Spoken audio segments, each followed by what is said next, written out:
यह कहानी 300 साल पहले की है। एक महिला को शादी के 12 साल हो गए थे, लेकिन उसे संतान सुख नहीं मिला था। बच्चे को पाने के लिए उस महिला ने न जाने क्या क्या उपाय किए थे। डॉक्टरों के पास गई थी, बाबा भक्तों के पास गई थी। जिसने जिस मंदिर, जिस मस्जिद, गुरुद्वारा या चर्च में जाने के लिए कहा, उस हर जगह गई थी।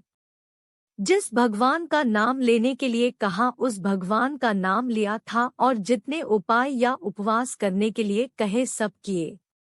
कहते हैं ना कि अगर दिल से और तन मन धन से कोई चीज चाहो तो मिल ही जाती है। इस महिला को भी उसकी तपस्या का वरदान उसके बेटे के रूप में मिल ही गया। 12 सालों की दुख, दर्द और पीड़ा अपने बेटे का चेहरा देखते ही सुख, खुशी और संतुष्टि में बदल गया। लेकिन अभी शायद उसकी तपस्या बाकी थी, शायद भगवान को अभी उसकी और परीक्षा लेनी थी।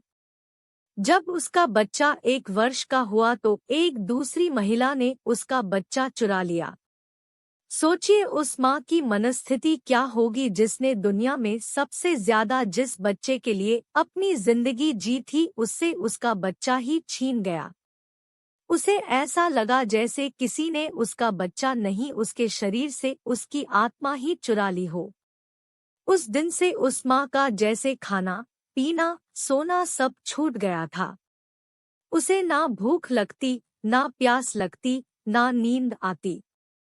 हार मान जाए वह माँ कैसी।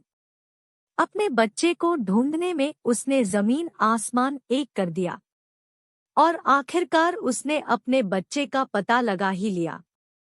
वह पहुंच गई उस चोर महिला के पास अपने बच्चे को वापस लेने के लिए। जब बच्चे की मां ने उस चोर महिला से अपने बच्चे को वापस पाना चाहा, तो वह महिला ऐसा जताने लगी जैसे वह उसका खुद का बच्चा हो। जब बच्चे की मां को लगा किसी भी तरह से बात बनती नजर नहीं आ रही है, तब वो इस मुद्दे को राजा के पास लेकर गई। राजा के दरबार में दोनों महिलाएं हाजिर की गई। दोनों ही महिलाएं उस बच्चे पर अपना पूरा हक जताने लगी।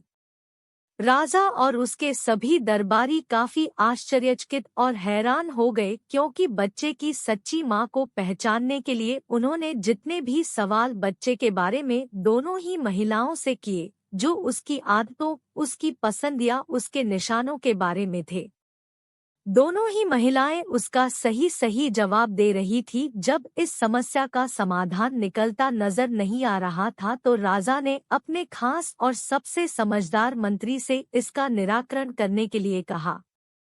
मंत्री ने बिना 1 मिनट की देरी किए तुरंत राजा से कहा कि महाराज, मुझे लगता है कि यह दोनों ही इस बच्चे की मां है। इन दोनों का ही उस बच्चे पर बराबर का हक है। अगर आपको न्याय ही करना है, तो सबसे बेहतर तरीका यही होगा कि आप बच्चे के 2 टुकड़े कर दीजिए और एक एक टुकड़ा दोनों माँओं को बांट दीजिए। मंत्री की ऐसी बात सुनकर राजा के साथ साथ दरबार में हाजिर सभी लोग उनकी तरफ आश्चर्य से देखने लगे। राजा ने सोचा कि मंत्री के ऐसी मूर्खतापूर्ण बातों के पीछे जरूर कोई रहस्य होगा। वह बिना सोचे समझे ऐसी बात कभी नहीं कर सकते। राजा ने तुरंत अपने सिपाहियों से कहा कि मंत्री की बात पर अमल किया जाए और इस बच्चे के 2 टुकड़े कर दिए जाएं। बच्चे की असली मां ने यह फैसला सुनते ही राजा के पैर पकड़ लिए और बोली, महाराज, मुझ पर इतना जुल्म मत कीजिए। आप चाहे तो बच्चे को उस महिला को दे दीजिए, लेकिन उसके 2 टुकड़े कर मत मारिए। मेरा बच्चा मेरे पास नहीं रहा तो चलेगा, इस दुनिया में तो रहेगा। मंत्री जी ने राजा से कहा, महाराज, यही उस बच्चे की असली मां है, और जो वहां पर शांत खड़ी है वह है चोर। राजा ने तुरंत उस बच्चे को उसके असली मां को सौंपने के लिए कहा और उस चोर महिला को फांसी की सजा सुनाई। बच्चे की असली मां को उस दूसरी महिला पर जिसने उसका बच्चा चुराया था दया आ गई, क्योंकि उससे मिलने के बाद उसे यह पता चला था कि वह भी उसी परिस्थिति से गुजर रही थी जिससे वह 12 सालों से गुजरी थी। इस महिला ने अपने बांझपन के चलते अपनी गोद भरने के लिए उस बच्चे को चुराया था और चुराने के बाद भी वह उस बच्चे को अपने खुद के बेटे की तरह प्यार करती थी। बच्चे की असली मां ने दरबार में विनती कर उस महिला को माफ करने के लिए कहा। दोस्तों, यह कहानी हमें बताती है कि कैसे एक मां अपनी औलाद के लिए कुछ भी कर गुजरती है, और यह भी सच बात है कि एक मां का दर्द दूसरे मां से ज्यादा कोई नहीं समझ सकता।